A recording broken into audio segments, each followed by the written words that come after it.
네, 토마토 투자자문 운용역들과 함께 오늘자 전략을 짜보도록 하겠습니다. 오늘은 문정식 운용역 모셨습니다. 안녕하세요. 안녕하십니까? 네, 반갑습니다. 먼저 오늘장의 전략부터 일단 먼저 들어볼까요? 네, 일단 아무래도 지금 시장을 계속 누르고 있는 요인이랑도 맞물리는데요. 일단은 환율 전쟁, 리스크를 점검하라. 오늘의 작전명으로 가져왔습니다. 네, 지금은 1185원선 부근에서의 좀 상승세가 전개가 되고 있습니다. 작전명 이렇게 준비하신 이유 좀 들어볼게요. 일단은 지금 뭐 위안화 절하 그리고 뭐 달러와 강세 때문에 신흥국들이 지금 상당히 고전을 면치 못하고 있습니다. 따라서 이게 지수도 추가적으로 계속 반등 포인트에서 반등을 하지 못하고 계속해서 빠지고 있고 밀리고 있기 때문에 우리가 좀 크게 우려할 만한 어떤 리스크 요인이 있는가라는 쪽으로 일단은 지금 뭐 당장의 시장이 전환되기를 좀 힘들어 보여서요. 오히려 여기 이 부분에서는 리스크가 추가적으로 얼마만큼 확대가 될까 뭐 이러한 부분을 좀 점검해보고 지나가는 게 일단은 좀 안정적이지 않을까라는 생각이 들어서 작전명을 이렇게 가져왔습니다. 네, 작전명에 또 해당하는 미션들 저희 좀 체크를 해봐야 될 것 같아요. 네, 근데 뭐 오늘 일단은 좀 살펴봐야 될 점은 아니고요. 네. 이제 지속적으로 일단은 좀 관심을 좀 두고 리스크가 확대되는지 여부를 좀 봐야 한다는 관점에서 미션을 가지고 왔는데요. 첫 번째가 일단은 제조업 중심의 신흥국들 수출 경쟁력 하락에 따른 통화 약세에 대한 부분들을 좀 점검을 해야 될 것 같고요. 환율 하락에 따른 일단은 자금 유출 가속화되는 부분들, 뭐 선진국 시장이랑 신흥국 시장 비교해서 일단 좀 봐야 될 것 같고, 마지막으로는 원자재 가격 하락에 따른 주요 수출국들의 어떤 취약국들을 좀 점검을 해볼까 합니다. 네, 첫 번째 미션이 일단 신흥국에서 상당히 가파르게 통화 약세가 진행이 되고 있는데 미국 금리 인상 뭐 신호가 나오자마자 계속해서 굉장히 가파르게 좀 밀려내려고 있고 우리나라도 예외는 아니거든요. 네. 네네.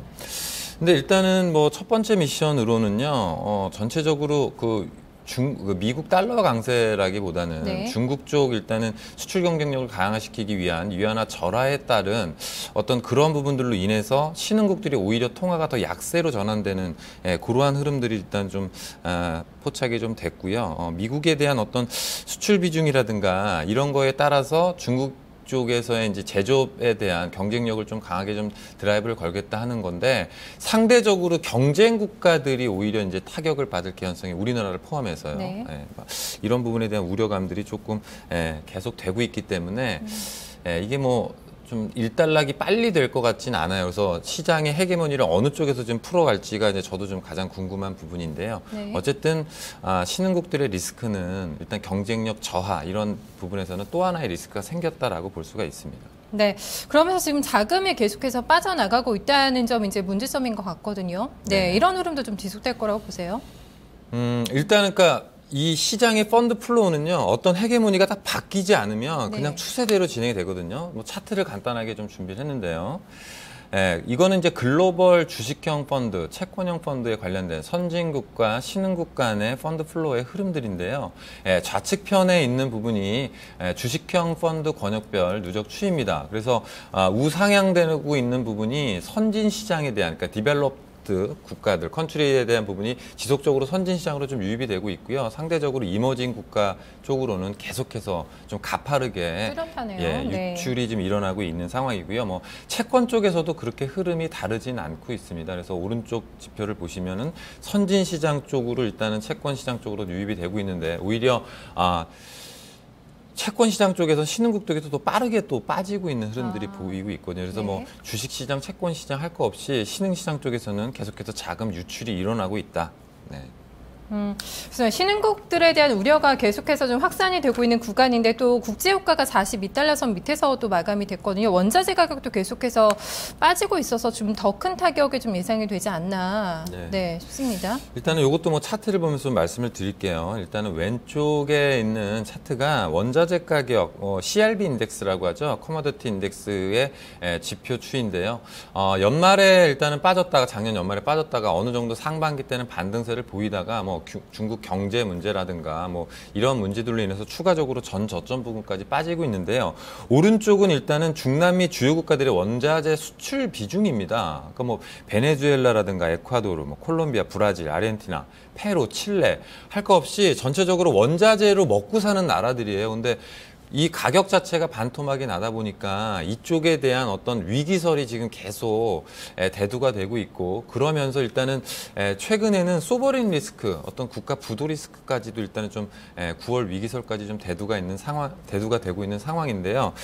관련돼서는 일단은 국가들의 대응 정책이 좀 나올 시기가 아닌가. 물론 변화라는 것은 위기에서 일단은 나오기 마련이거든요. 네. 그래서 물론 제일 좋지 않은 상황이긴 하지만 전체적으로 이게 약간 크라이시스 정도로 어떤 부도 문제까지로 연결된다라고 보기에는 지금은 좀 무리가 있고요. 각국의 이제 정책들, 금리 정책이라든가 어떤 수출 정책 같은 부분들을 네. 좀 체크를 해봐야, 지속적으로 좀 체크를 하면서 가야 될 것 같습니다. 네, 근데 최악의 상황으로 넘어가기 전에는 뭔가 좀 정책이 나올 거다, 조치가 나올 거다라는 쪽에서 아직까지는 좀 생각하는 게 좀 맞지 않을까. 너무 좀 극대화해서 좀 생각하는 것보다는 그 정도 선에서 좀 정리를 해주고 있습니다. 여기서 리스크가 상당히 좀 큰 것 같거든요. 전략 어떻게 주실지, 레이더망에 좀 걸리는 종목도 있을까요? 일단은요, 전체적으로 변동성 국면이 지속이 되고 있고요. 변동성이 좀 줄어드는 현상이 좀 보이고 있지 않아요. 특히나 우리나라를 포함한 신흥국들에서. 따라서 이제 전체적인 이제 보수적인 일단은 투자 전략을 계속 가져가야 될 것 같고요. 뭐 현금화 비중은 저는 미니멈 30% 이상 가져가야 된다는 일단 그런 의견을 좀 드리고 싶고요. 하반기라든가 일단은 뭐 주식시장이 계속 빠지고 있기 때문에 분명히 기회 요인은 있거든요. 따라서 이제 지금 최근에 실적이 좀 좋게 발표가 되는 기업들도요, 전혀 지지가 지금 되고 있지 못하는 상황인데, 최근에 추세가 좀 강화되는 애들을 보면 스토리가 있는 어떤 성장 기업들, 그런 기업들. 그래서 뭐 상반기 실적까지 일단은 서머리를 해가지고 썸해서 가져온 좀 표가 있습니다. 일단 대충 보면서 좀 말씀을 드릴게요. 네.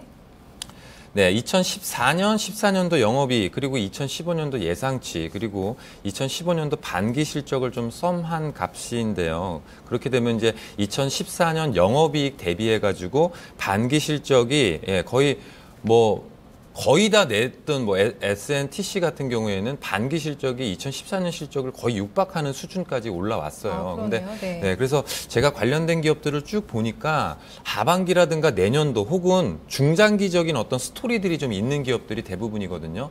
SNTC 같은 경우에는 뭐 우리 화공 플랜트 쪽에 집중이 되었던 부분이 셰일가스라든가 이런 부분으로 인해서 가스 플랜트 기자재 쪽으로 계속해서 실적 개선이 일어나고 있고요. 그리고 클라우드 서비스 쪽에서 계속 플랫폼 형성하고 있는 더존 비주원, 스마트카 관련돼서 이제 솔루션을 제공하고 있는 MDS 테크라든가 ATM 기계로 좀 유명한 회사인데 시장 점유율이 이제 거의 반 이상 차지하고 있는 한국전자금융인데요. 최근에는 어떤 무인 주차 정산 시스템 부분으로 또 신규 사업 부분을 좀 늘려가는 부분이 있어요. 현재 20개 정도를 하고 있는데 90개 정도까지 일단 올해 내에 확장하고 있는 그런 일단 트렌드적으로 주가가 상당히 좀 높아요. 가파르게 움직이고 있는데 신성장 동력과 일단 좀 맞물린다면은 지속적으로 좀 성장할 수 있는 개연성이 좀 상당히 높아 보이고요.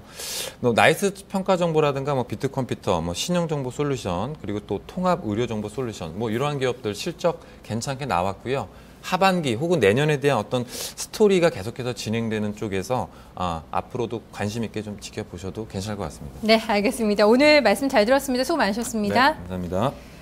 네, 지금 코스닥에 급락세가 나타나고 있습니다. 외국인과 기관의 쌍끌이 매도가 나오고 있고, 특히 외국인 쪽에서 140억 원가량의 매물이 출회가 되면서 710선에 간신히 좀 지탱을 하고 있는 구간입니다. 9시 51분 구간 넘어오면서 코스피도 하락으로 전환이 됐고요. 1960선 초반대에서의 좀 힘든 움직임 진행이 되고 있습니다. 종목 고민 많이 하고 계실 텐데요. 12시 증시 타파 시간에 포트폴리오 상담 도와드리고 있습니다. 서울 전화입니다. 2128-3388번으로 전화 주시면 접수 받고 있습니다. 많이 또 참여해 주시기 바라겠습니다. 오늘 열린 시장 상한가를 잡아라 여기서 마무리하겠습니다. 고맙습니다.